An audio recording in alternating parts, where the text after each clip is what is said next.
Recoucou tout le monde, je vous reviens encore pour une revue. Ouh, c'est la journée des revues. Et je viens vous faire une revue sur une crème que je teste depuis approximativement un mois et demi, je pense. Une crème de chez Aven, la Cicalfate, qui est une crème réparatrice antibactérienne, sans parfum, sans conservateur, pour les peaux sensibles, irritées et lésées.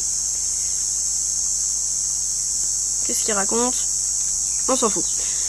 Donc, moi je suis très friande de ces produits de parapharmacie, style Bioderma, comme vous le savez, style Aven, style La Roche-Posay. En général, c'est un peu les trois marques que je prends pour les soins. Et en fait, là, il y a quoi? Il y a un mois et demi environ. J'ai fait une espèce de poussée d'acné, mais alors genre un truc... Enfin, les poussées hormonales, quoi, je veux dire. C'est un truc tout bête, j'ai changé de pilule. Avant, j'étais sous Diane 35 pour celles qui connaissent. Donc, c'est la pilule. Enfin, c'est même pas une pilule d'ailleurs, c'est un traitement anti-acné en fait qui fait office de pilule en même temps. Mais comme elle était quand même bien costaud et que ça faisait un bon moment que je l'avais, je suis passée à une pilule beaucoup moins dosée et qui n'est fait pas du tout anti-acné du coup. Mon médecin m'avait dit, je te préviens, tu vas bourgeonner. Eh ben, je confirme, j'ai bourgeonné, mais grave. Et ça continue d'ailleurs, mais bon. On essaye de stopper l'hémorragie comme on peut.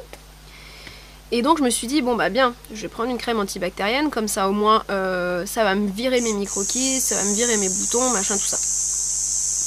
Et donc je commence à utiliser cette petite crème qui ne coûte pas forcément très cher. Enfin moi je l'ai eu en solde, donc parce que ma parapharmacie elle est fermée, donc je l'ai acheté en solde. Mais je ne sais même pas combien elle coûte du coup. Ça doit pas être excessive non plus, hein. Et donc j'en mets, et j'en mettais... au début j'en mettais matin et soir. Donc sur le front, sur le nez, me disant ça va me désinfecter le nez et je vais plus avoir de points noirs. Et sur le menton forcément, puisque c'est sur le menton que je bourgeonne beaucoup. Et ben, à ne pas utiliser le matin pour les peaux grasses. C'est une catastrophe. Mais alors j'avais la peau mais alors qui brillait, mais alors qui luisait, mais alors même avec la Prep and Prime de chez Max, c'était même pas possible, ça colle, enfin c'est une horreur. Donc ça déjà, moi je vous dis, pas le matin. En plus, la crème, elle est comme ça. Faut en mettre franchement très peu, parce qu'au début moi j'y allais, ah allez je vais prendre une bonne dose, hop hop j'y mets, et franchement mais c'est impossible de l'étaler quoi. C'est une horreur, c'est super, enfin... Elle est vraiment épaisse quoi, donc il faut pas en mettre 10 tonnes si on veut une couche fine, il faut vraiment y aller mollo quoi. Parce qu'elle est vraiment chiante à étaler. Surtout si en dessous on a mis un sérum par exemple, c'est encore pire. Hein, voilà. Par contre le soir, donc je la mettais toujours pareil après, front, nez, menton.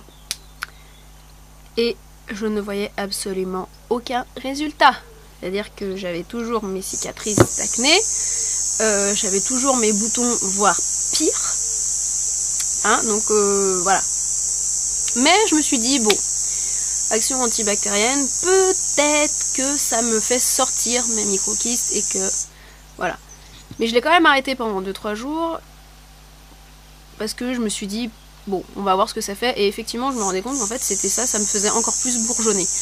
Donc je pense qu'en fait, ça doit faire sortir les micro-kystes et les points noirs, etc. Que ça les transforme en boutons. Je pense que c'est possible. Et il faut qu'il y ait une putain de mouche qui... Mais dégage! Elle se met dans l'objectif, cette conne. Ce moucheron, là. Bon, bref. Et du coup, j'ai trouvé une autre façon d'utiliser, et ça marche bien. En fait, je le mets en espèce de masque la nuit. Que sur les zones où j'ai vraiment des boutons, enfin des cicatrices de boutons ou des boutons. Et je le mets en couche vachement épaisse. Genre, on dirait... Bah, l'autre fois, j'en avais mis sur tout le menton, on aurait dit le Père Noël, hein. Parce que j'avais une grosse couche, là, bien épaisse. Et franchement, c'est quand même hyper efficace au niveau des cicatrices d'acné. Et au niveau des boutons quand même, c'est vrai que ça doit quand même avoir une sacrée action désinfectante, enfin antibactérienne quoi, parce que ça les fait quand même partir assez rapidement. Et au miracle, j'ai moins de micro-kystes. Donc en fait, je pense que réellement ça les a fait sortir. Et que maintenant, eh ben, il me reste encore, bon j'en ai encore, hein, j'en ai bien encore 6-8 voilà, qui traînent parce que j'en avais beaucoup. Mais j'ai l'impression que ça les fait sortir et qu'une fois que c'est sorti, ben voilà, ils ont disparu et c'est cool. Donc du coup, je vous recommande quand même cette crème pour le soir en couche épaisse sur vos zones où vous avez des cicatrices d'acné ou sur vos zones où vous avez des boutons ou éventuellement des micro-kystes à faire sortir, etc. Voilà, moi c'est ma constatation que j'en ai faite. Maintenant peut-être que ça n'a rien à voir avec cette crème, mais enfin quand même je pense que si. Hein. Donc voilà. Sur ce, je vous fais plein de bisous et puis bye bye.